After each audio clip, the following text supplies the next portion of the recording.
Y el Tetratlón del Bosque un día volvió, después de muchos años de inactividad. Estas pruebas combinadas retornó a Cinco Saltos con una participación importante, con más de 80 competidores, la mayoría de aquí de Cinco Saltos, que han, algunos en equipo, otros en forma individual, han tenido la posibilidad de sumarse a esta propuesta que forma parte de este proyecto de Recuperemos el Bosquecito. Una muy buena iniciativa, una muy buena organización. El Tetra el Bosque se llevó a cabo en la ciudad de Cinco Saltos y fue todo un éxito.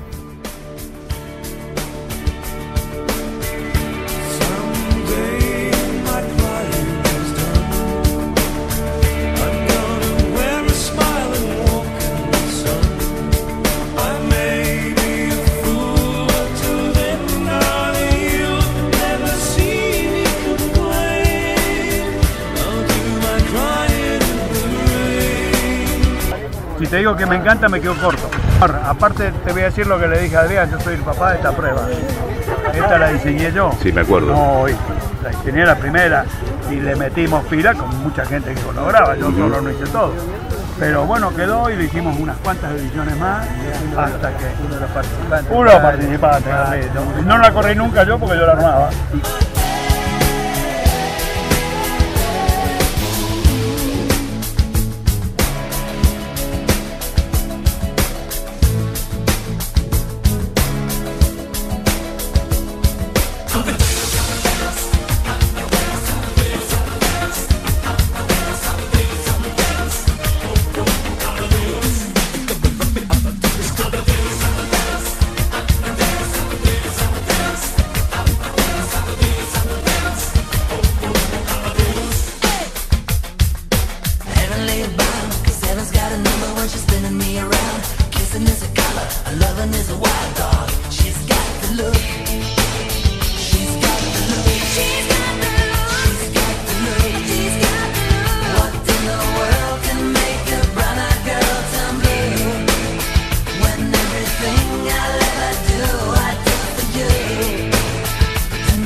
Linda experiencia, la verdad Sí. que no íbamos a venir hasta el viernes y al venir mi compañero Abel me incentivó un poco y bueno, le digo, bueno, vamos, vengo de muchas carreras seguidas, así que, pero igual, estuvo bueno, nos divertimos y esa es la idea. Recién lo vi a Darío Nacelo y me acuerdo que él era uno de los primeros que había organizado este Tetras y lo habré venido a correr y la verdad que está bueno que vuelva a hacer esto, un lugar hermoso para correr y lindo porque hay muchas sombras también.